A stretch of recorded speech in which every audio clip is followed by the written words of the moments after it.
fucking hate AFL bye rounds. There's literally...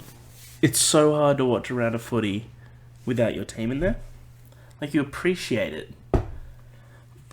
But damn, it's such a long week. It's 14 days until the next game. It's a long time. It's a hard and grueling wait. Are you going on Friday? I want to. We'll see. Taking on the Hawks? I'll make sure I get to that Geelong game that it has. Oof. The old Swans and Cats. The rivalry. Do you remember, like, I think it was 4 years ago? We have a rivalry with everyone. Yeah. Do you, it was like 4 years ago at SCG. Swans versus Cats, and we beat them by like 130 points. Oh my god. Was that 4 years ago? I feel like that was more recent. No, it was a while ago. We had just a monumentous win against them.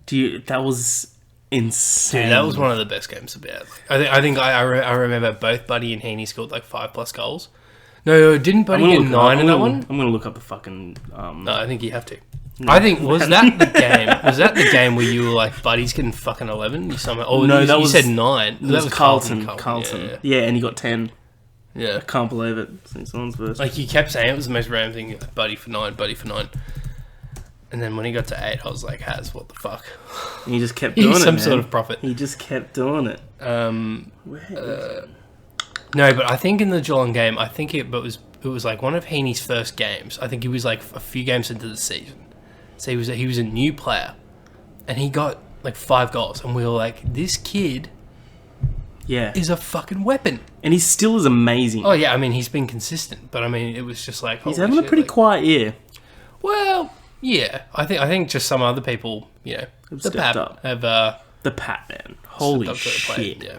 Holy shit. Absolute weapon. I can't fucking find this.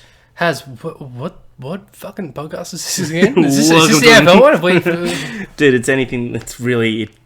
Be whatever the fuck we exactly. want to be. Welcome to another episode of the More Cops on Duty podcast. I'm your host, Harry. With me, of course, is the Lando to my... Who's the guy with the fucking... the Lando to my Han. Edward Dools Dooley. Who am I thinking? Lobot. I'm thinking of Lobot. Edward Dools Dooley. Yeah. Dools, how you doing this week? Was Lobot in Solo? Was he in there? I think he was. No, he wasn't. I thought I was. Didn't he call someone Lobot and they looked different and like they obviously hadn't had the mechanical implant yet? I'm gonna be honest. I watched that movie once and I refuse to ever watch that movie again. What I'm planning on doing, I'm gonna watch all of them again before 9 because you have to because it's fucking. I might actually do the same. But I actually think I'm gonna like it more this time around because full disclosure, I was high as a kite when I went in to first watch Solo. Oh, you're lighting up those church candles. And exactly right, burning some incense, and so I feel like that may have impacted my judgment, and I also went in with a bit of a negative kind of like, I guess, perspective just because you soured me on it a bit as well. No, I'm saying it was your fault, but like, you're like, oh yeah, it's not a strong Star Wars movie. And I was like joking around that like, oh my God, well if Harry doesn't like it, then it's probably going to be fucking terrible. Because I mean, you're an episode 8 apologist as we all know. But I don't apologize, I just state straight up facts. I think if I went in blank slate, like, it'll have been close to 2 years. I think when I, well, it'll have been a year and a half when I do the rewatch. Who knows? Maybe, it'll be interesting to report back. I think we'll do some Star Wars-centric stuff in the lead-up to episode 9. But, I think it's confident to say, like, as we did for Avengers, we're going to have a lot of Star Wars-centric episodes. Yeah. And that'll be, I think, will that be the countdown? Or do we, once Hobbs and Shaw is, or will we make it? Yeah, that'd probably be the countdown. It probably would be. It would make sense. The big pop culture. Should we get into it? Dools, let's say that someone bumps into this podcast on a let's random get right fucking into it. thing. What is the More Cops on Duty podcast, Dools? It's a movie podcast, Az. Come on. Let's get going. I'm still looking at these stats. Oh, who cares? Oh my God, Dools, shut the fuck up. Each and every Tuesday you can catch the More Cops on Duty podcast on your favourite podcast streaming services, which is Podbean, iTunes and Spotify. For up-to-date news reviews, please follow us on Instagram under the handle More Cops on Duty. And that is up-to-date news and reviews once Dools starts. Who coined the name of this podcast? Who edits everything? That's a trick question. I've written a review or two, and we just had E3, but before that, yep, We have some news. We have some trailer talk. We like to start off every week. We've been playing Duels. Well, that will be the main topic, Hads. Where I was going to go through. I watched Observe and Report. I don't really care. I mean, wait. This week? I thought I could have sworn you talked to me about that a while ago. I did it Sunday night, last night. Okay. I mean, if you want to talk about that 10-year-old movie, that's fine. And Jesus Christ, you've come in with some vinegar. Holy shit. High on the salt value right now. I also saw Always Be My Maybe on Netflix, the Randall Park rom-com with Ali Wong. Hilarious. 100% go see it. It's fucking great. It's the quality that we expect Netflix to be at. Awesome. Have you seen anything this week, Duels, other than what we're going to be talking about? Ooh. I don't really care. So, Duels... No, have you seen anything? Honestly, no, I don't think so. I think, if it hasn't been an SFF movie, then no. Fair. I have not. But have you played anything? Yeah, I have been playing something. Yep. Cool. Anyway... Do you want to... I can tie it into the E3 talk, so... Cool. Should we just get into the news of the week, Duels? Let's do it. Give me a jingle. It's the news of the week, baby. Awesome. Duels, there's 46 days until Fast and Furious. Give me a fucking jingle. I'll bring in some fucking musical instruments next time. Is that what you fucking want? Jesus Christ. Give me a fucking jingle. Am I your fucking monkey? Huh? I know... you'll never bring in shit for this. Duels, real quick, there isn't that much. You gotta know by now. I'm 10% committed to it. It's bottom of the barrel shit for me. Anyway, there was an episode. I think it was within the first 10 where you messaged me the night before around 11, and you're like, "Yo, yeah, I'll be there around 10 the next morning."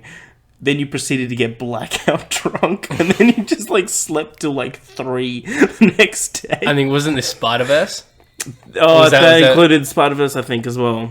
Oh, that might have been separate occasions. Oh, wow, okay. That was also funny.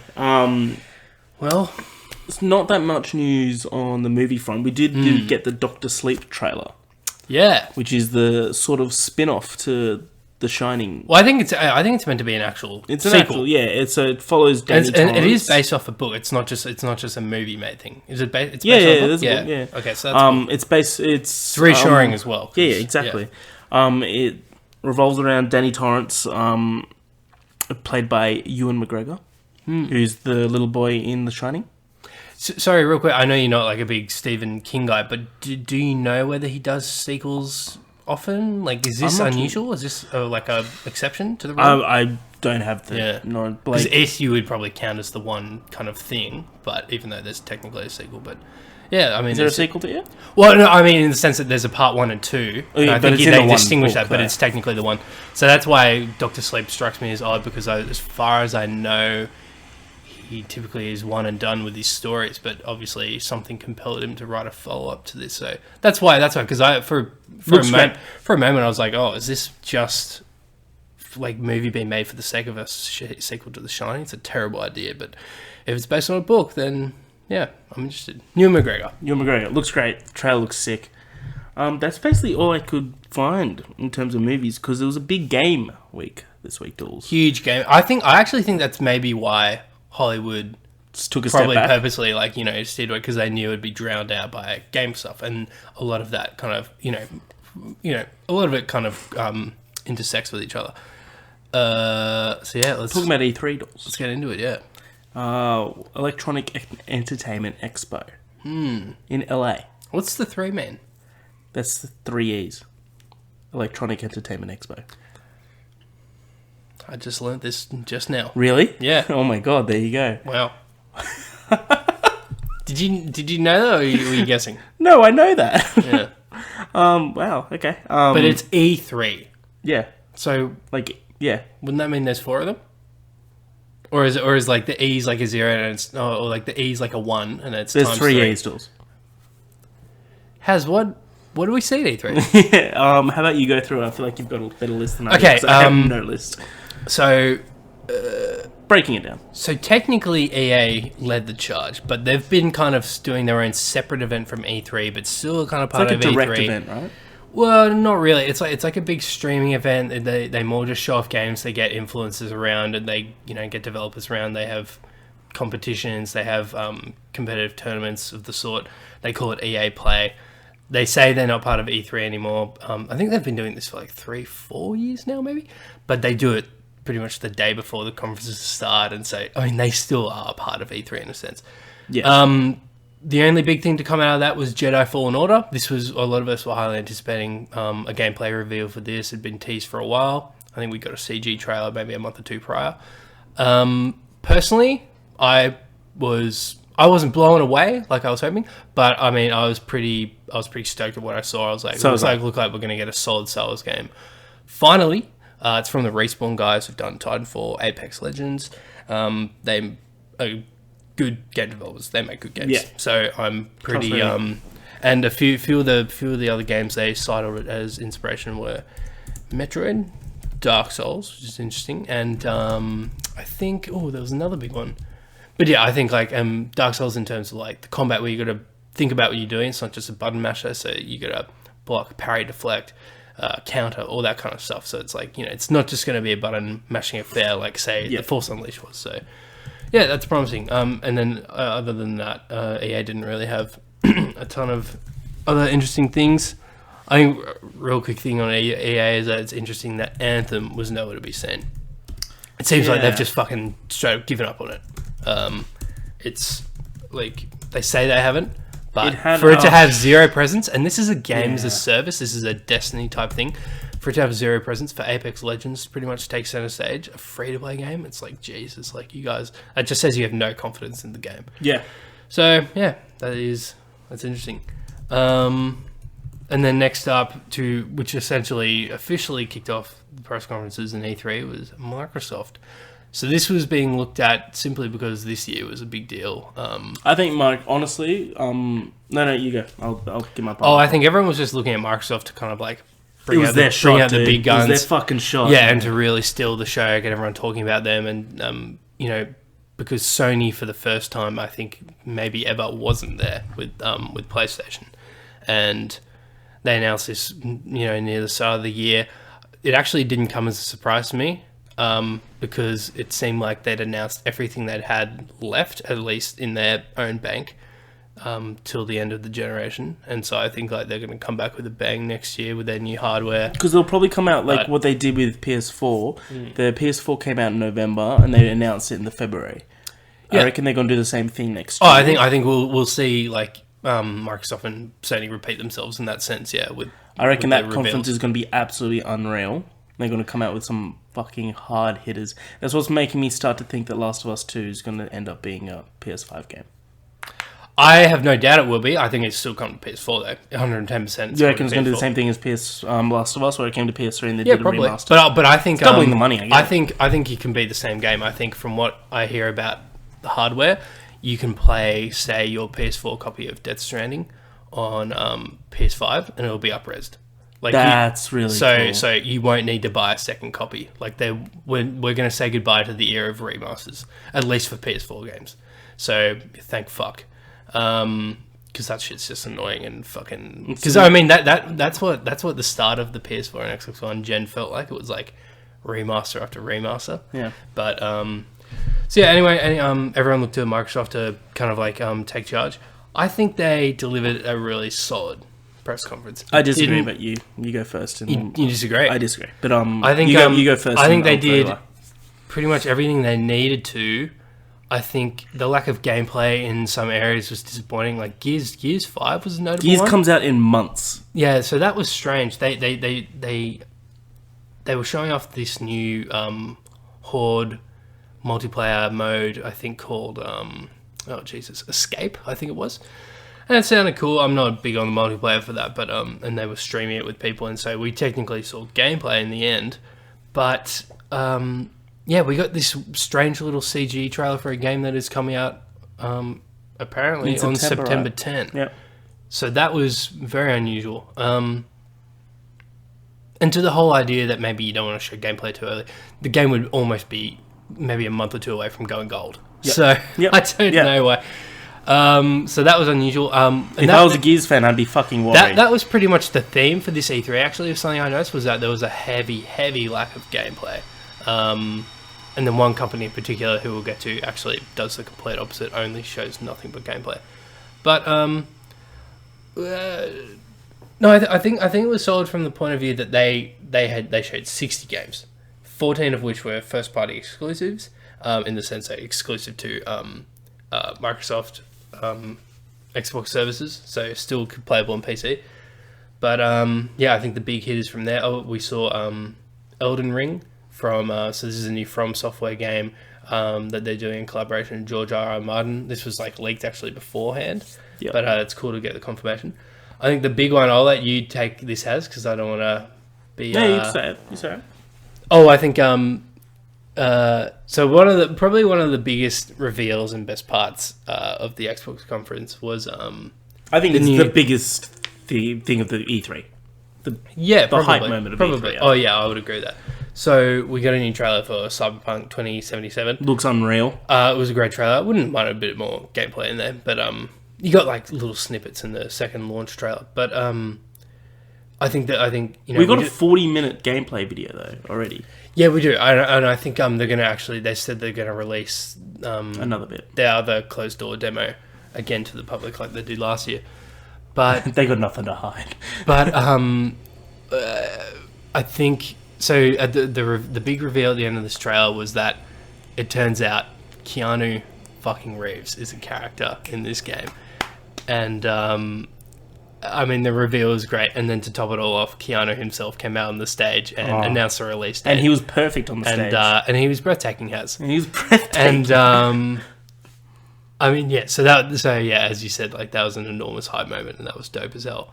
And, I mean, yeah, I guess it was a little downhill from there with Xbox, because it just like it felt like, oh man, that's such a big moment, but it's a third party game, so it's like I understand them putting it in the middle, so to speak, or pretty early on actually, because they don't want to kind of drown out their they ended games. Last year's with Cyber.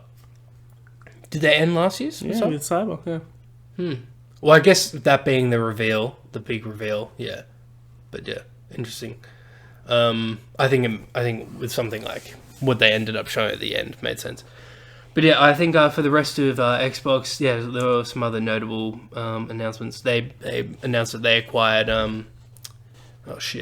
Double Fine Games, which is owned by Tim Schafer, and they make a bunch of Brutal Legend. You might remember that Jack Black game. Yeah, and they did Psychonauts. Yeah, and that looked pretty cool, and so that's a big deal. Xbox just fucking they announced I think 6 or 7 acquisitions at their last E3, so I think a lot of people were expecting another one, but from what I understand, they're like notoriously indie, or like they were like notorious, like just being like fiercely independent. So this was like a bit of out of left field for some people, but it was still pretty cool. Anyway, Xbox ended with Halo Infinite finally, and we got no gameplay. No. This is my problem. This is why I didn't think it was a good E3 conference. Because Sony wasn't there for a reason. Because it's in the same fucking boat as Microsoft. Everything new that they had to show is coming more than a year's time. Because they're leading up to end of year next year being the new console for both of them. Everyone knows this shit. And that's why every fucking... Like, the biggest game that they have there could have been Halo. But it's like, it's coming in 18 months. No. Then they could have let it out with... Like, just... They could have fucking... owned E3 if they went straight into everything about the new console, but they didn't. They were like, oh, here's the project name and here's heaps of people saying how great it is, and then we'll talk about it later. It was almost identical. They could have owned it, man. It was almost identical to their Project Scorpio video when they were teasing the Xbox people One hated X. that shit. And like there was other than Keanu, there was no hype for me at all. They showed a Gears CGI trailer for a game that comes out in literally less than 3 months. Yeah, and they actually showed gameplay last year, so that was very... Yeah, I mean, I couldn't quite understand that. If I was a Gears fan, I'd be really fucking worried. The fact they didn't show games to play. Yeah. I just thought it was a very lackluster, way too drawn out press conference that I think that they could have easily won E3 if they just played it well, and they didn't. Yeah, so I mean, I guess the other big takeaway was that they also announced Project Scarlet, which is, you know, the one of the worst kept secrets, their next gen console. What do you think it's actually going to be called, by the way? Because they can't do Xbox 2. I think it'll be either called, they're either just going to keep calling it the Xbox One, like Xbox One something, like have an X on there, or just Xbox, yeah. But actually, in an interview later, Phil Spencer said that it won't be the last console. And it's like, fuck, dude, can you just slow down? Like, stop talking for a second. Phil. But I mean, at the same time, I think he's kind of like saying that, like, you know, don't worry, everything's not going online. Everything's not going to the cloud yet. Speaking of, they also announced xCloud, their streaming service. Again, they went into more detail, I should say. I think they had already previously talked about it. But, and because streaming's becoming, I personally think streaming, like this whole streaming thing is maybe happening a bit too early. I think Google's making big moves in there with Stadia. Yeah, apparently it's not working properly yet. Well, it hasn't fully launched yet, but yeah, I haven't heard the best things either. I've heard that you need, like, even the bare minimum for 720p is like 20 megabits per second, which apparently even in the States, I saw Colin Moriarty tweeted, like, even in LA, that's like he'd be able to get 720p max. It would be unusable for people, or for us here. So it's just way too early. But anyway, the streaming thing we might talk about more in the future. But anyway, we should probably get through these pretty quickly. Yeah. But, I guess Microsoft was the biggest one, and I think we both agree that I mean it was solid from the perspective of showing a lot of games and all that, but a little lackluster. Keanu though. Ubisoft, big takeaways from me. No Splinter Cell, you fucking idiots. Watch Dogs Legion, I was not expecting to be interested in that at all. Yeah, it looks fucking great. That blew me away. It literally blew me away. I was like, wow. There's no main character. Yeah, so I mean, in a That's nutshell, ballsy as fuck. In a nutshell, you can play as any NPC. This is their ambitious proposal. You basically recruit people, anyone on the street that you see, against a London setting with a tyrannical and authoritarian government. Sounds dope as hell. Yep. And you're essentially building the resistance. And they stress yet again, and this is like a theme with Ubisoft, this is not political, they're saying. Even though they said, it's like, fight the government, join the resistance. It's like, oh, okay, that's not even remotely political, sir. Yeah, I loved it as well. It looked great. That looks cool. They closed it with, we're going to miss some stuff, obviously, but they closed it with Gods and Monsters, a new IP from the Assassin's Creed Odyssey team. Looks dope as hell. I got Breath of the Wild vibes. Yeah. Has like a Norse setting. Everything has a Norse setting these days. Yeah, fuck. And yeah, that looks cool. That's actually meant to be February 2020. But no gameplay hash. Yeah, I fucking doubt that's going to Which is weird. It's meant to be coming out before Watch Dogs, and we got a 17-minute gameplay demo. It's so random, dude. I would have picked Watch Dogs to come out this year, but there you go. I was waiting for them to say, because they showed such an extensive demo. I was like, oh, this is November. Yeah. But thank God, because November's fucking packed. So is next year. Bethesda, big takeaways for me. Doom Eternal and Wolfenstein, which we already knew about, and that's coming only next month, so that's co-op, unbelievable. Yeah, that's cool. Yeah, we're going to be playing some Wolfenstein Duels. I mean, if you can keep up as a bit of if you can keep up. Doom Eternal looks unbelievable. Yeah, I'm incredibly stoked for that. Good. We saw a sneak peek at 2 new IPs, Tango Games, the Evil Within guys. I'm actually playing Evil Within right now because I was actually inspired to start that. Good. After I'm enjoying it quite a bit. It's another survival horror experience. Rage 2, by the way? I did not. Oh, well, there you go. I'll try to remember next time. You probably could have dropped me a line, but that's all right. All right. So it's actually your fault. So they revealed Ghostwire. Ghostwire is, from what we understand, sick, I thought. Again, just a CG trailer, but still dope. I love the idea. So basically, everyone in Tokyo one day just vanished, except a small handful of people. It's meant to be a third-person action-adventure game with horror elements, and that's about all we know. I'm in. These guys can make games, so I can attest to that. They can make games. I'm interested. Another one is from Arcane. I think they're the French studio. They have a couple, but these are the Dishonored guys and the Prey guys, technically. Deathloop. Sounds like a bit of a bloody, interesting twist on the Groundhog Day theme. So yeah, sounds cool. Sick. It's like two assassins, like kind of like, you know, just killing each other over and over again. Okay, that's Bethesda. Square.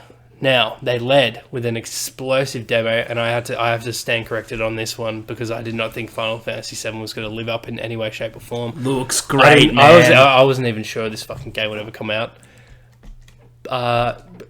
Blew even me away. Sorry, blew even me away. It looks pretty amazing. Yeah, even Colin Moriarty like said on Twitter, like who big you know, nuts when it comes to this stuff. Like, okay, you know, this is actually amazing. And yeah, I mean, Final Fantasy VII. I mean, I've never played a Final Fantasy game, and it's got me hyped. Yeah, dude, I'm in there day one. Like, it looks so much fun. Looks beautiful as well. And then after that, it was about, I think, an hour of just pure, just unrelenting dribble. Just like, yeah, non-stop Japanese game, like stuff that I just could not they did it well though. Like, if I was Square, I would have done the exact same. I would have said, yo, Avengers is going to be in our conference, meaning that so many fucking people are going to be watching the conference from then on, and they just will show everything that's coming out. It was a sly fuck you to Marvel fans. It's like, no, you're going to sit through all this Japanese RPG bullshit. Yeah. Like, we've sat through 22 of your fucking movies. Yeah. You waited for Endgame. It's like, you can wait a little longer. But so I think it's definitely safe to say Marvel's Avengers is what they're calling it, the official title, that Square and Marvel have been developing was highly anticipated. So Crystal Dynamics and Eidos Montreal, I think. So the Tomb Raider and Deus Ex guys developing this. I was disappointed. I thought we'd get a gameplay demo for sure, because I think, you know, this is a title you gotta fucking sell people on. Because, like, I disagree. I don't think you have to sell people. No, I mean, you need to sell me on gameplay. Like, right. I mean, I'm going to buy this shit anyway, because and the online stuff irks me a bit, but at the same time, it's like, it's Avengers. You don't need to sell me on the property, on the IP, but, like, you should make a splash. You should steal some headlines, show us some gameplay. They might have something planned. But, who knows? Well, they fucking should. I mean, they showed that they let people play. Still a year out. Essentially, the trailer that we saw, they let people play that. Yeah. So, it is coming earlier than I thought, May 2020. So that's pretty cool. But and I'm kind of falling into the basket that I kind of looked at them, and just because the movies exist, you can't help but look at them and go, "These are the B-grade Avengers." Yeah. Cap's literally wearing fucking hockey pads. What the fuck? What the fuck? I liked Hank Pym in it though. Oh, that was cool. That was a cool little tease. Although, why didn't they just make him Scott Lang? Because he looks... Yeah. Anyway. Because they want to separate it from the Marvel Cinematic Universe. So that was Square. That's why they didn't use any of the music. Let's go. Was there anything else notable at Square? I mean... It was just a lot of Final Fantasy stuff. So much Final Fantasy. I couldn't believe how many Final Fantasy games there are. It's like 6 remake. It's like 7 remake. 3 remake. It's like, you guys are never happy either, right? Like, you're just never fucking happy. They're always asking for the next one. Fucking hell. And then we finish with Nintendo. I have such a penchant for Nintendo has. I mean, I just love it. I mean, I'm a sucker for a Mario. I'm a sucker for a Zelda. That Link's Awakening dolls looks like a grand old time. Oh, it's just... I love that. When's it coming out? I love that they're still making the top downs. September 10. Wait, no. It was 25th. 20th. Right. Can't wait, Taz. It's close. So, okay, so what did we see? Luigi's Mansion 3 actually looks pretty cool. I've never played any of them, but I don't know. That trailer I thought was fun. Yeah, sold me. So, you know, who knows, might get it. Still saying 2019, but no release date. I think they're just waiting for everyone else to play their cards, and they're kind of determining where they'll land it. I think the game's probably done. Yeah. But they're just like, I think early October would be smart for that game, just because it's Halloween themed and all that stuff. But maybe even late September. But what else was there? I think Witcher 3 on Switch somehow. Holy good luck. I've been playing The Witcher, by the way. Oh, cool. Been killing some griffins. Looks terrible. I mean, it's Witcher. It's a 10 out of 10 game, but goodness gracious me. Like, I mean, don't play that on Switch, people. Just fucking don't do that to It yourself. lags on PS4. You would be robbing on your Pro. Yeah. Really? Yeah. Fucking hell. Every now and then, though, not all the time. Yeah, well, it's an absolute behemoth of a game. I just, like, if you have any shred of self-decency, like, that game looks like fucking trash on Switch. 540p docked on docked mode. Sorry, handheld one. That's fucking.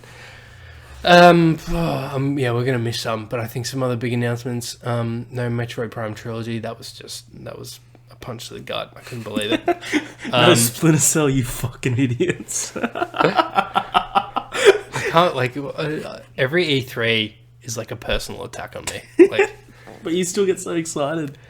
I was so certain they were going to announce it. It's like they rebooted development for Metroid Prime 4, which they announced in 2017 at the start of this year. Nintendo put this video out on their YouTube channel. They're like, we regretfully have to inform you, development was not going as planned with Metroid Prime 4. We decided to cancel it completely because it was not meeting our standards. But we're rebooting development with Retro Studios, the guys who actually made the original trilogy. And we're starting now from scratch. Obviously, development time will be extensive, so we're not going to show you anything for a while. And I'm like, oh god. But so I'm like, oh dude, they're going to give us Prime Trilogy remastered. Don't fucking say that. Don't you dare. Name's never coming out. Why do you say that? I just got a feeling. Retro make phenomenal game. They'll get it done. Another Last Guardian. It's like 4 years away though. They've made 3 of them before. It's not the exact same scenario, but maybe you're right. Who knows? I'd love to. So I was certain that give us Prime Trilogy is like a tide me over, and being like, okay, sorry, Metroid fans. Here's the 3 Prime games remastered HD on Switch. No, nothing. No I couldn't fucking believe it. I couldn't believe it. Anyway, but I think by far the biggest story to come out of Nintendo's presser, which no one saw coming. Like, I definitely didn't see this coming. Oh, Breath of the Wild sequel. Breath of the Wild 2. Oof. It's literally Breath of the Wild 2. So it's not the new console. It's not just the new consoles. It's literally a sequel. Which, I couldn't. How far do you reckon away that is? Honestly, I think 2 years because they're using the same engine. I think it's definitely a Majora's. It's a Switch game. It wouldn't be a next console game. Oh yeah, 100%. Speaking of, they're bringing out new models this year. Apparently, like a less powerful one, which would be handheld only, and a more powerful one, which is interesting. But my brother wants to get one, so he'll probably. No, I think tell him to hold off then. I think he just borrows mine. I think, what am I trying to say? Yeah, I think 2 years away, because they're using the exact same engine, it'll be a Majora's Mask type ordeal where same assets and everything, and it'll just be story and a few extra things that they focus on. But it's still such a big game that you can imagine, so yeah, can't wait. I mean, I didn't get like insanely hyped for it because like I just remembered that when we first saw Breath of the Wild, I think we were first teased in 2015 and it didn't come out for fucking 4 years, I swear. But yeah, that's E3. Oh my god, fucking hell, Jesus Christ. It's fine. It was a fine E3. I was kind of disappointed actually, if I'm being honest. It was a little underwhelming, all in all. I think that was just from a lack of Sony being there. Yeah. Dools, should we enter the topic of the show? Oh, let's do it. Give us a jingle, Has. Topic of the show. It's a fucking Sunday night. We're just worn down. Did you like that one? A little good for you, Dools? Yeah, I did. Dools, last week and a half, we've been venturing out into the depths of the CBD to watch films that were there for Sydney Film Festival. Greatest time of the year. E3 and Sydney Film Festival. What can you ask for more? It's so good. We eventuated to see 7 films. 7. Big 7. Should we just do it chronologically? Let's break them down. I think chronological works, yeah. So it was about a week and a half ago. We went into George Street Cinema and saw a movie called Skin, starring Jamie Bell and Danielle McDonald. It's an A24 film. True story about a neo-Nazi, and he's basically trying to leave the group or the organization and for his family. What'd you think? I thought it was a really well-made film. I think Jamie Bell delivered a potentially award-worthy performance. And we'd seen Rocket Man maybe a week or two prior, and he plays Bernie, the songwriter, and so this was like a stark change in character to then just see him transform himself into this neo-Nazi and make it so believable. Because he's otherwise not a very intimidating person, but he definitely is in this. The plot, which is loosely based on the real story of this guy leaving a young man makes the dangerous choice to leave the white supremacist gang he joined as a teenager.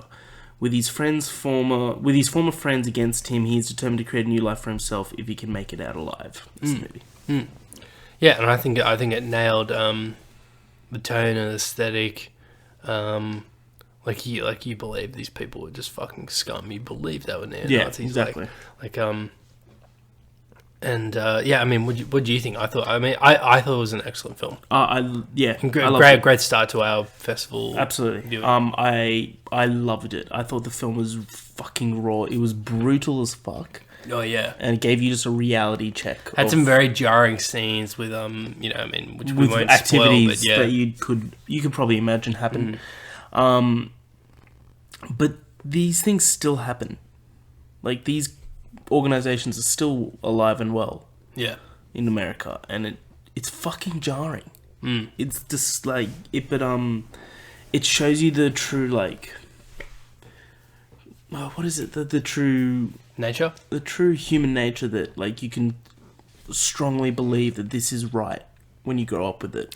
Yeah, because you also see at a point in the film them quite literally and easily recruit some young man who's just hanging out, kind of like because they're homeless. Some other people, and they could tell they were homeless, and you welcome them in with a friendly face, a meal, a bed, and then before you know it, they're just another member in the gang in the fucking army for the fight, and they kind of trick you with the idea that we're a family, we're a family. That's the thing, right?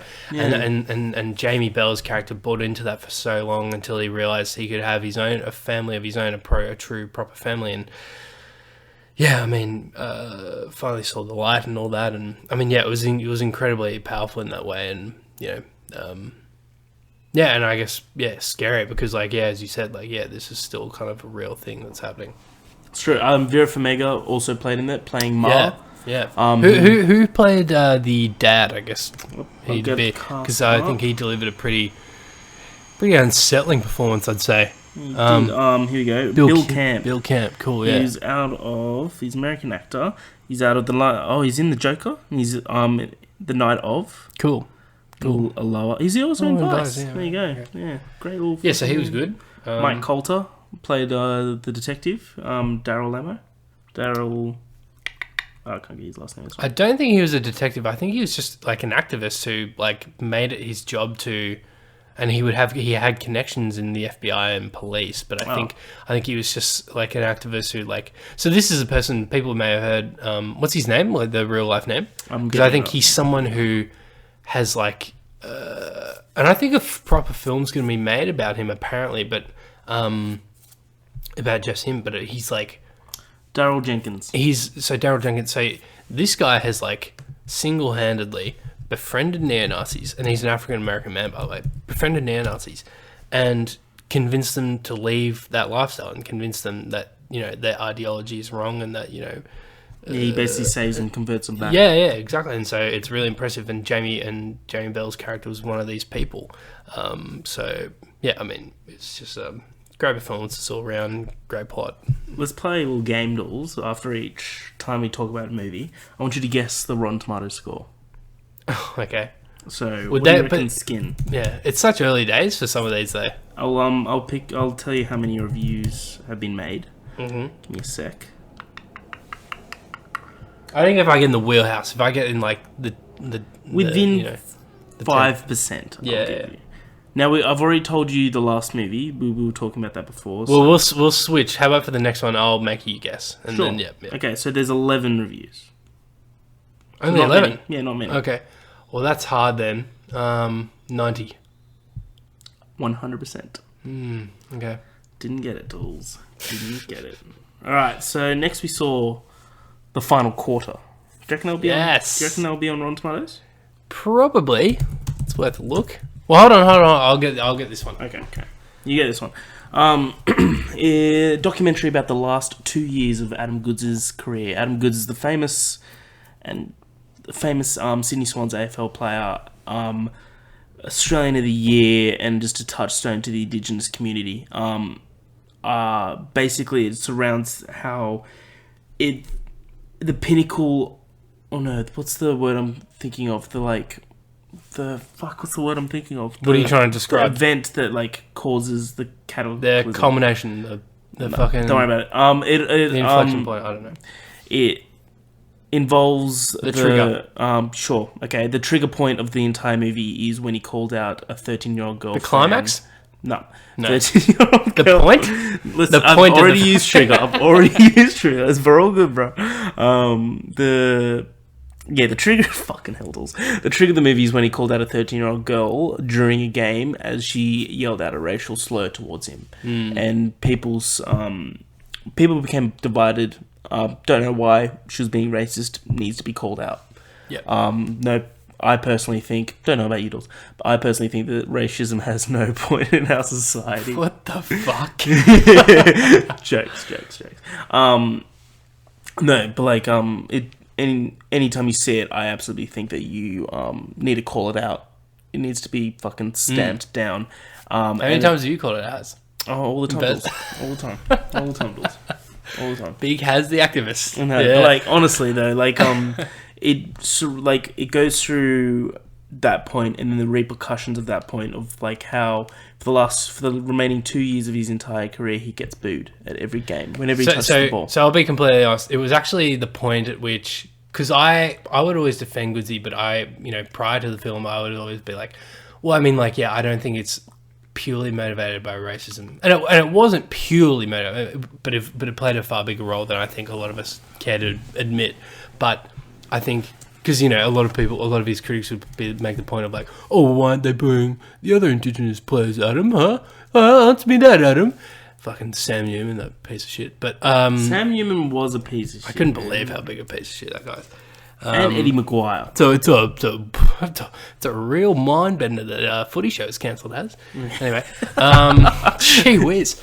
No, but I think because it was actually someone who I don't particularly like that much that made the very interesting point that it was Waleed Ali. Waleed Ali, who said it is.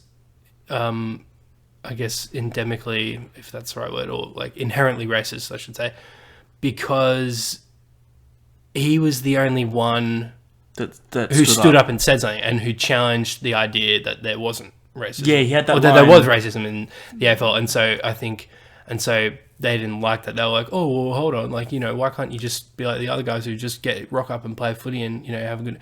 It's like, no, well, that wasn't Goodsy. That wasn't in his DNA. He wanted to challenge the traditional notions or whatever it was. Australia isn't a racist. This is Waleed Ali. I thought it was a great line as well. Australian isn't a racist society until someone stands up and says no. Yeah, something along those lines. And I think, and that struck a chord with me because I was kind of on the fence with it being a purely, because there was no doubt that there was racial motivation in some of these people's, in all the booing and all that. But I think Waleed perfectly summed that up, and I was like, wow, I'd never kind of considered that perspective, because he's right. Goodsy was really the only one standing up and saying a lot of it, who was an active player at the time. And that's definitely, it's undeniable. If you can watch that movie and still think that, and still be maybe one of those people oh yeah, well, he had it coming, he was a bit of a jerk on the field or whatever, mate, pull your fucking head in. Yeah, people saying he milked Freeze. Literally watch any game ever. Go watch Alex Rance play. That is the biggest from a Swans fan perspective. It's come Come on. Everyone fucking milks are free, dude. Go watch fucking Premier League.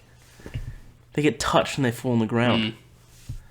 But, yeah. I think we both had agreement that it was a great documentary. Phenomenal. And apparently there's another Goodsy-centric documentary coming out later this year, so I mean... Also, another touchstone, which I think is awesome, is that they've leased it for free to every school in Australia. And I actually read the other day that it will be airing on 10 cool. in the coming future. In the coming weeks, maybe. But, at some stage. So... That's an opportunity for people to watch it for free. I mean, and you have absolutely... this is mandatory viewing. Yeah. This is a Movie and Swans podcast. Kevin, just get it done. Kev, fucking get 10 play up. Get your VPN going. And, make it happen. Yeah. What would you give this out of 5 dollars? Look, I'll give it... What would you give Skin out of 5? Sorry. What do I give Skin? That's a strong 4. Same. A strong I'd give it 4. I'm not giving it just a 5 as final quarter. What are you giving it? Giving it a 6. You're giving it a 6. Did the old umpire hands there for our listeners at home? Yeah. Nice, Dools. Was there a Rotten Tomatoes score? No, there wasn't. But here you can. This is what you can guess. How many critic reviews? And what was the consensus of the reviews? So how many were there? How many critic reviews? Yep, so far. Single digit. I'll give you that. Okay, thank you. 7. 3. Okay. What do you think the consensus is? Like, what do you mean by consensus? Just good or bad? Good. Really good. Excellent. Correct. Yeah. Both were. There's a 4 out of 5 and there's 2 5 out of 5s. Cool. Yeah, it deserves it. Really, really well-made documentary. Phenomenal storytelling. And it really, puts things in perspective. It's just edited perfectly, I thought, as well. I think we should also say to the naysayers about Goodsy and all these critics, I think the filmmaker was perfect in giving, Alan Jones and Sam Newman being the biggest culprits. And Eddie Maguire. In parts, yeah, but I think Alan Jones and Sam Newman, took the cake for incredibly stupid things that they said. But so bad. The filmmaker was perfect in giving them he didn't cut things out of context at all. He just let them dig their own graves and just gave them enough rope to hang themselves. It was perfect. So yeah, he didn't. I think if obviously we're going to see Jones and Newman come out of the woodwork and be like, oh, this is not exactly what I meant to say. Mate, you said it. You said it plain and clear, Yeah, exactly. 100% agree, Dools. 100%. Dools, the next Wednesday we ventured out. We watched venturing in this. We do. We went and saw The Wind. A horror western. The subscription of it on IMDb is a plainswoman faces the harshness. What? The summary, I think. Sorry, subscription. What am I supposed to... yeah. Description is the word I was thinking can you fucking get it together, man? Oh, I'm sorry. It's fucking Sunday night. A plainswoman faces the harsh and isolation of the untamed land in the western frontier of the late 1800s. And her ranch basically gets possessed. Or so we believe. Yeah. Whoa. Great. I'll start off. I feel like this era hasn't been touched enough with in terms of horror. We got it with The Witch, I thought. The 1800s frontier, which is great. Oh, cool. Is that... I didn't know how that's saying. Yeah. That's cool. It's very Old English. Very Old English. They speak in Old English as well in it, so it's... Oh. Yeah, it is what it is. And they technically speak like they do back then in this one as well. Yeah, so. Absolutely. I really enjoyed it. I thought it was creepy, I thought it was eerie, and I think that they do what the best horrors do, is that they focus on the atmosphere. Yeah, so I was going to say, I think it's a great, it's great at tension building and atmosphere setting, and that's my favourite kind of horror, not just going for the cheap jump scares. Well, they did go for a couple of the same cheap jump scare, I thought. Towards the end of it, they used the same plot device as a jump scare, about 4 times. Oh, okay, yeah. Yeah, towards the end I know what you're talking about. I think that was just because they were trying to culminate all the craziness that was going on. But yeah, I do agree.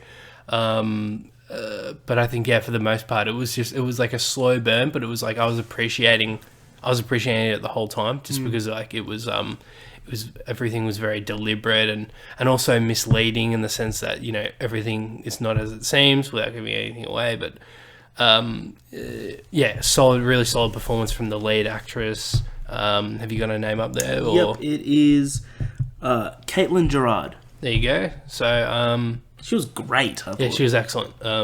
It was a really solid movie. When I actually picked this, because I was actually just selecting the 6 films that we'd see on our pass, had no idea it was a horror movie. Just thought it was Western. So I remember I told you, I'm like, I didn't expect you to pick this. And you're like, why? And I was like, because it's definitely a horror movie. And you're like, oh. But no, I'm coming around on horror and like well-made horror, as as we've established. Like when it places atmosphere and tension building first, agree. I'm all in for that. Have you seen Hereditary yet, Dools? I will get to it, Has. Fucking I'll get to it. I'm keen for Midsommar, you know that. Yeah. So, what would you give it out of 5, Has? The Wind. 3.5? I would agree. I think that's like a kind of like a 7 out of 10 kind of score. I thought it was very solid. I enjoyed it, and any horror fan, I think, absolutely see it. It's a very slow burn. Extremely slow burn. But I think it delivers, and like I think people appreciate the ending and how it ties things up. I thought it was written really well, but I thought that what's her name again? Caitlin Gerard perfectly carries this film. Yeah. She had to as well. Like there was no one else. But Dools, what do you reckon it got on Rotten Tomatoes? Sorry. Oh, do you guys got? Yeah. It's not fucking fair. You don't have to guess. 75. Got 80, so I'll give you that because it's within 5. Okay. There you go. Round me up, Has. There you go, Dools. What do we see next? Dools, we ventured out on a Friday night. Are we like...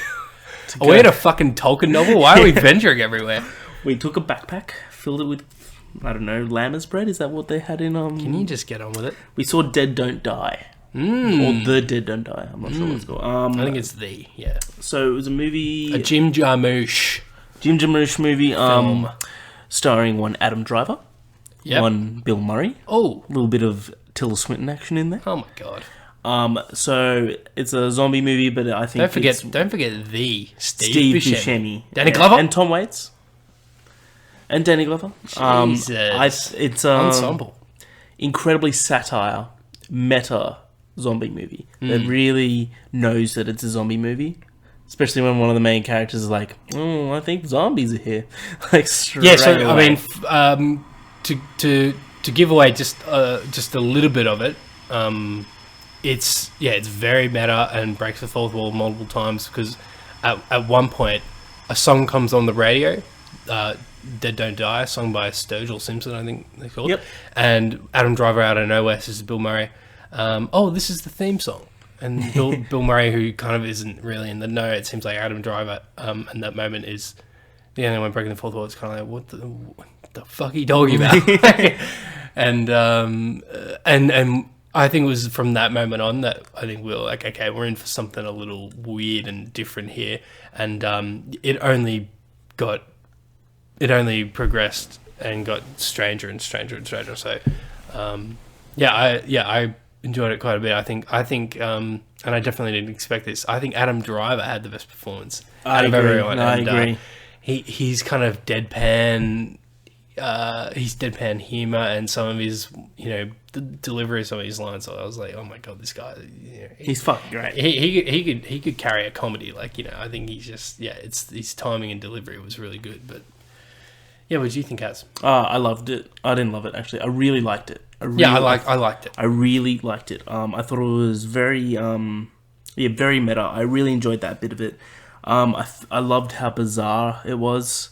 I loved the thing. This isn't a spoiler of it, but I loved the idea that zombies come back and they keep a reference of the life that they lived. Yeah, so they went back and would do the thing that they did most or loved most. So you'd see kids hanging around the comic book shop.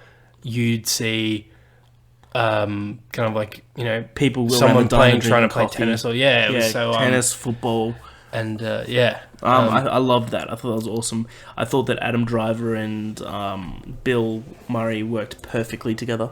Yeah, they really bounced off each other very, very well. And there is a lot of which I really. There is something in comedies that they don't do enough of anymore, which is visual gags. And there was a lot. Oh, yeah. Especially, I don't want to spoil it, but Adam Driver's car is hilarious. Oh, my God. When that came into frame, I lost my shit. Also, there's a facial feature about all the police characters that they never explain or try to, like, even attempt to, like, kind of... Yeah, and it's like I thought there might be a point to that at the end. I thought they might kind of like, like Bill Murray might be like, we wear these for a reason, but they never did, and I love that. It's like it's so random that they all wore the same. But I'd also say that Tilda Swinton has, without giving anything away, soars in her performance. Oh, you weren't getting that. That was a good one. That was a good one. Yeah, Tilda Swinton was hilarious. She was super weird, as she always is. So, and again, without giving anything away, if anything will sell you on watching this movie, imagine Tilda Swinton with a deep Scottish accent. And she's also a samurai. There you go. There you fucking go. That's what you need. Imagine seeing it now and being like, Tilda, we've got a movie for you. Like, she's like, okay, what is it? And she's like, you're a Scottish samurai, Tilda. And she's like, what do you mean? It's like, it's also a zombie movie. And she's like, I'll pack my packs. When do we leave? What would you give that out of 5 Dools? I'd give it a 3 hats. Yes, I think there was a few parts were hit and miss, but I think for the most part it was a fun... It was a fun enjoyable movie. ride. That's all you can really take out of it, like a movie like this. It's just fun. It's really unique how much they break the fourth wall. Yeah. But yeah. Yeah. Is it your turn for? Yes, it is. So I think again, you're cheating with this one because I think I showed this to you earlier, or have you forgotten? I know it was like below 70. Because I can't remember what it was. Give it a crack. 55. That's such bullshit. I knew you remembered it from before. It's 53. Oh, there you go. You saw it before. It doesn't count. Dools. Doesn't fucking count. What's the next one has? Dools, last night we saw 2 movies. Oh my God. We ventured out to George Street again. And your vocabulary is profoundly limited. Thank you. First film we saw, we walked into a movie that we were both very much anticipating because we're big war movie fans. Huge. We love the movie. It's Hacksaw Ridge. You like it a lot more than I do, but I still really appreciate it. I think it's an excellent movie. But you think it's your favorite war movie of all time? Yep. Big call. We saw a movie called Danger Close: The Battle of Long Tan. Long Tan, not very well televised, not very well covered is the word I'm thinking of. Yeah. I left this film fucking mind blown. I thought this film was excellent. I think this is up there with the best of the... I think it definitely is. I was just really impressed by the fact... Like, I went in wanting it to be excellent because, Aussie made, Aussie cast, Aussie centric, just because this is about a somewhat forgotten battalion of Aussie soldiers fighting against all odds and, coming out victorious and... as you said, like it's not a story that all the history books would be, focusing on because, often it's very Americanized. But this film, I think, captured like the Aussie spirit perfectly. Like, it just felt like they're all mates, they're all blokes, like, in it together and like, dealing with sacrifice, loss, and all that stuff, and they were in a war zone. They were, Vietnam War it was notoriously brutal war, and you just hear that, like, about the needless violence that went on, and they didn't really get into maybe like the moral side of things. This was very much like a war film, like from the action oriented perspective. But I think, like, it was beautifully shot, for one thing. Yep. Cinematography was outstanding. Performances, I mean, these were largely unknowns. I think I might have recognised one or two faces. Nicholas Hamilton was there. Yeah. He's from It. He's from Captain Fantastic. Yeah, there you go. So I think performances, nothing, nothing like unbelievable, nothing outstanding, but I think really solid, really strong. And there was some emotion, I believed it. And really, and some impactful and emotional moments that I think sold us on just like the characters and what they'd actually be feeling in those moments. So Travis Fimmel plays Harry Smith, is it? Okay, Harry cool. Smith. He's from Vikings. Oh, awesome! He's an Australian actor. He's from Vikings. He's from Warcraft. Cool. He's from the 2003 TV show Tarzan. Well, Jesus. I mean, there you go. That's probably all going the rise.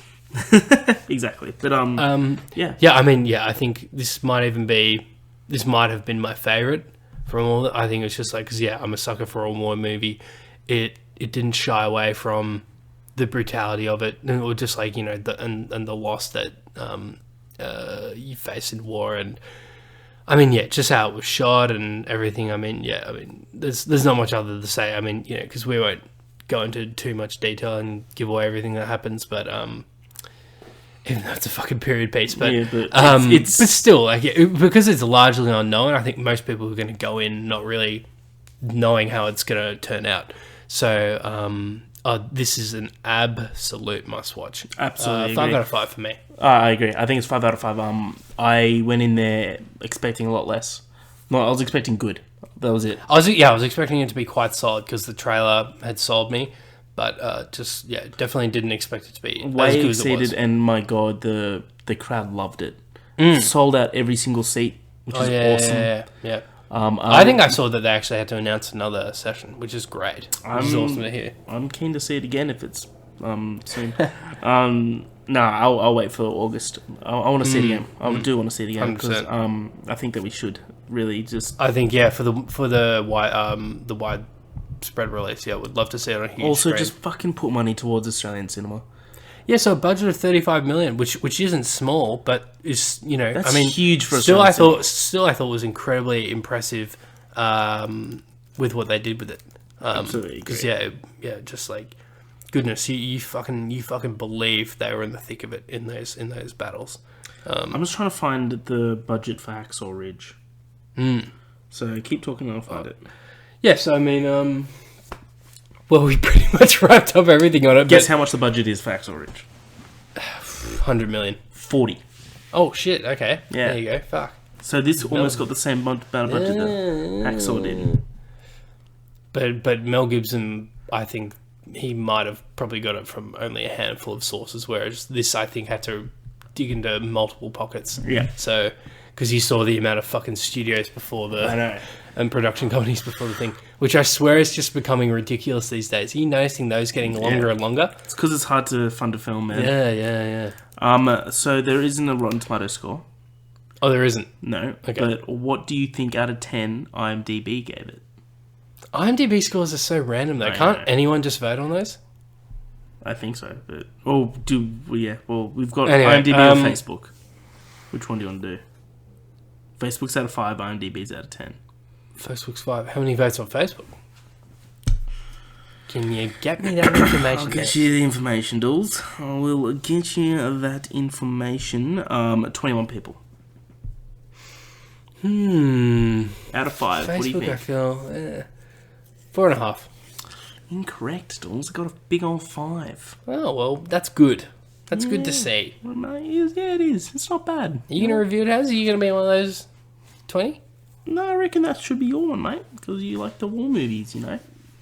You like your war... You fucking right? Are you having a stroke? You like your war movies, Dools. Dools, after that we went and saw High Rise. Why do you keep calling it High Rise? Oh, sorry. Why do I call it High Rise? Sorry, High Life.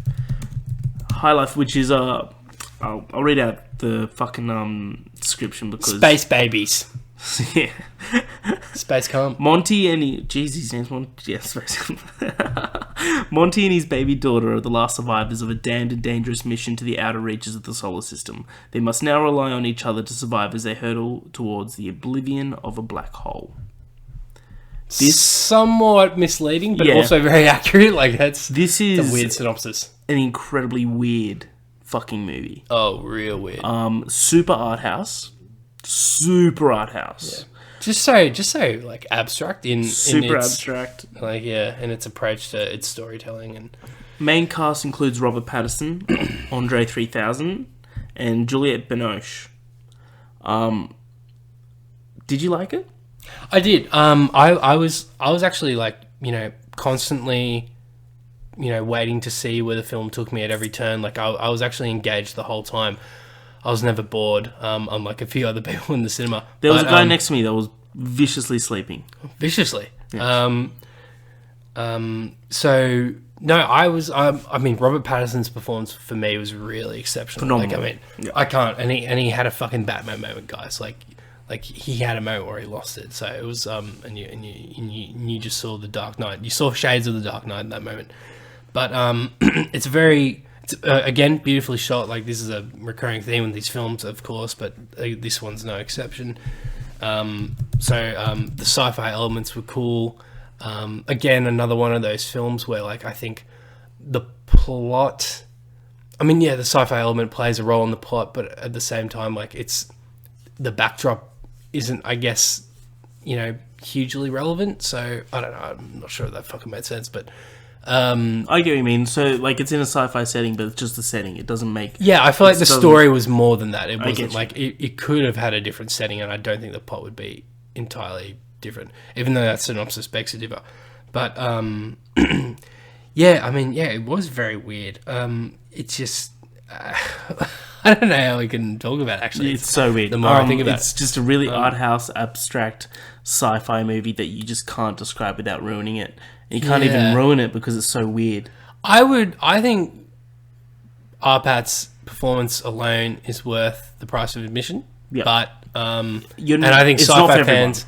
No, it's not. I think if you appreciate weird and different and art housey kind of films, I think you will like it. I think you'll be interested to see where they take things, because every scene, and it bounces around a timeline without giving much away, because at one point there's a crew on the ship, at one point there isn't. Why and how, and you kind of, I was at least interested to see why that was. And I think I was worried that they were just gonna barely show us anything, but a large chunk of the film was spent explaining what happened. And for me, that was like intriguing, just watching everything. I did like the timelines, collapse cool. Pretty much. But yeah. So I mean, I did like it quite a bit. I would probably give it a solid 3.5. Yeah, I'd give it a 3. I liked it. I thought it was good. It was weird. It was unique. One thing I want to call out that they had a short film before it. I just want to call it out quickly because I thought it was. I think it needs to be called out. Short film before it, made by this director that came up, and he's this really young director. Do you remember the name? Because I can tell you the name. Doug the Human. Oh, I thought you meant the name of the director. Yeah, the short was called Doug the Human, and he talked about for a couple of minutes, just not even that, like a minute, just basically saying how excited he is to be at Sydney Film Festival and how honoured he is that we're all there to watch his movie. And then he made the joke, he's like, if you don't like it, like High Life's going to be after it, so you'll enjoy that. And everyone laughed and sat down. 5 minutes into it, this lady yells out at the back saying, "This is terrible," which is a fucking shit thing to say when the director and the creator of this. Also, it's fucking hard to make a short film, to let alone get a finance to actually come up with an idea and proceed with that idea, and then get it written, and then get it fucking start and then to show it to people, and to kind of like, and then for someone to come in to not pay for that movie. This is shown for free, basically. This is shown as like a complimentary of seeing a feature film. And for someone to yell out, this is terrible, is a shocking thing to do. But I've never seen an audience turn on one piece of shit as quick as they did last night. Yeah. To a point where, and rightfully so, there were people that were standing up. There was a guy in particular that stood up and said, "Get up and get the fuck out." Yeah. And then I looked back and she got escorted out. Good. Did she? I didn't know that. Oh, yeah, awesome. She got escorted out. Yeah, fucking oath. So fucking she didn't bitch. see High Life She didn't see High Life or High Rise. She didn't see any of them. But yeah, what do you think of that? The short, I thought it was great. Short was cool. I didn't know that. I didn't know that bitch was escorted out. That's awesome to hear. She should. I mean, maybe it's too harsh. I wouldn't care, but I'd think like, hey, sorry, any passes you have, we'll refund you, but you're not seeing any other movies. Yeah. See ya. I agree. How dare you? How fucking dare you? That's the shittest thing. I mean, because like you knew the director was there. There's no way you could try and make the excuse that I didn't know he was there. No, he spoke right before it. Yeah, and you weren't allowed into the cinema once. And you decide you wanted to be a shit person and try and make him like your goal is to make him feel bad. And this is a person showing his very first short film. He's probably nervous as fuck. Like you could be a particularly fucking you're gonna be a fucking fine piece of shit. Yeah. To do that. So but I actually quite liked the short. I thought it was weird and interesting and unique. I liked the idea. I liked the guy who played Doug. Yeah. And he was a hell of a Doug. Yeah. A good Doug. A good Doug. Yeah. Good on you, Doug. Dools, we finally ventured out tonight to see the last. Stop making fetch happen, Has. Stop making fetch happen. Is that a Mean Girls reference? Maybe. We saw Come to Daddy. Movie by Ant Thompson. Ant Thompson? It's Ant something. I'm pretty sure it's Thompson. I think it's Ant Timpson. Timp. Oh, we'll find out in a sec. Yeah, because I remember seeing the in memoriams. Or in memory to it. Also, sorry, what do you reckon High Life got? Rotten Tomatoes. Oh, fuck. Isn't it my turn? Yeah, it is. I've already seen it, though. Because I looked up the cast. You're a fucking piece, aren't you? I know. I'm sorry, I don't mean that. What do I do? Are you grouping me in that same bucket? 83. Wow, that was so... No, I actually got 73. You're incorrect, Dools. Show me. Why? Show me. Show me, Hans. Come on. Set the record straight, man. No, show me right now. I want to hear you fucking say it. I'm dead fucking serious. Pull it up right now. Pull it up. And why do you not believe it? All right. It says 83. That's what I fucking thought. Yeah, because you already fucking looked it up. Ant Timpson, you're correct. Director for Come to Daddy. So he was the main producer of many films. One in particular, Turbo Kid. This really weird, violent, low budget film. You should definitely see it. When did you say that? I got on DVD. Of course.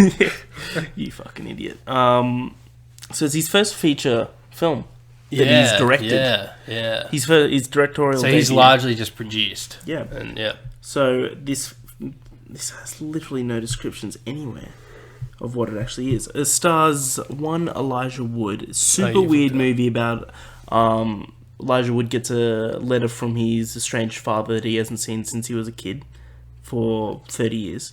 And basically saying, I'm sorry for everything. I want to basically... Yeah, so it's literally about Elijah Wood not seeing his dad. Wouldn't that be funny? Yeah. And he basically goes and ventures to go see his dad, and insanity pursues, basically. Are you fucking with me? Why? He goes and ventures to see his dad. What is with you in this fucking word? I know. I'll see if you pick I don't know. Norval Greenwood, this is the description on Rotten Tomatoes. Norval Greenwood, a privileged man child, arrives at the beautiful remote coastal cabin of his estranged father, who he hasn't seen in 30 years. After he ventures there, he quickly discovers... See, that wasn't there. He quickly discovers that not only is his dad a disappointing jerk, he also has a shady past that is rushing to catch up with him. Now, hundreds of miles from his cushy comfort zone, Norval must battle with demons, both real and perceived, in order to reconnect with a father he barely knows. Super weird, super unique. I fucking loved this movie. This is really good. This was a really strong finish. This might be my favourite of the festival. Oh wow! Okay, yeah. I think mine's still probably Battle Along 10. I think this is probably a close second. I do agree. I think so the director described it as a wild ride, and I think he was very right in saying that. It felt like a blend of genres at times. Yep. It felt like I could not for the life of me guess in whatever direction it was heading ever.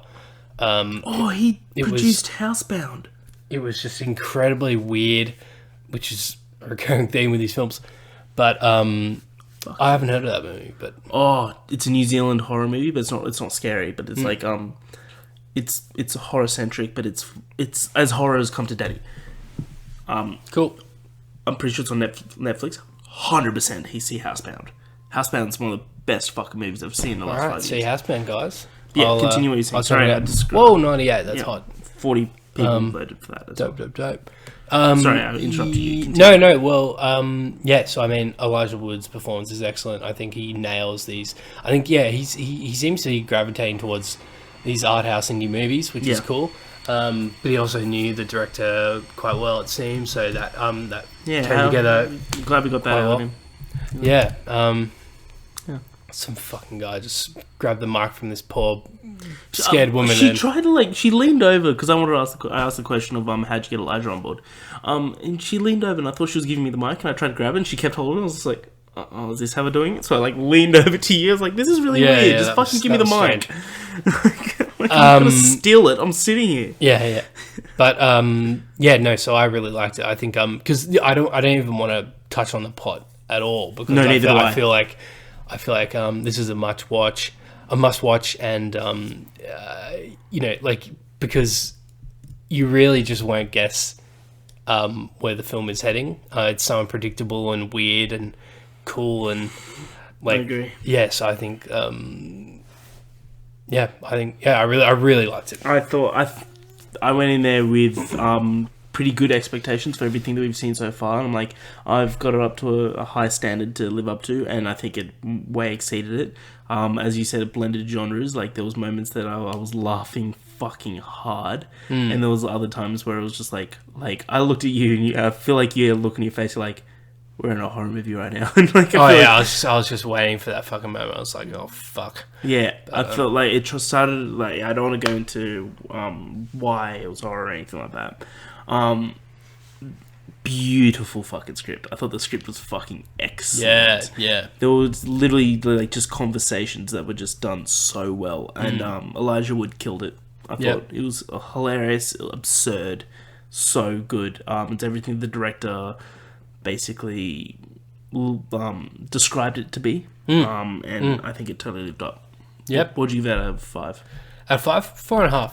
I give it 5. Really strong. Yeah. I think it's a perfect film. I think it's fucking excellent. I thought there was no such thing. For me. And that, ladies and gentlemen, wraps up.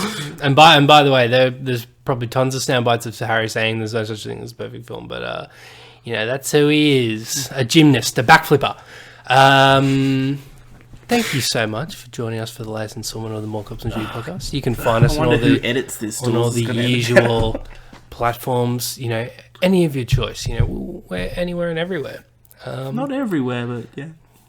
We're in most places. Oh, you'll find us. I mean, Jesus Christ. If Kevin found us, and I'm not convinced Kevin's a real person now. So I'm really starting to get worried. I haven't looked at the geographical metrics in a while. I should look back to see if he's still listening. I don't think he is. I think it's a very safe bet that he dropped off in the first 30 minutes of the first episode. And 30 minutes is generous. Episodes.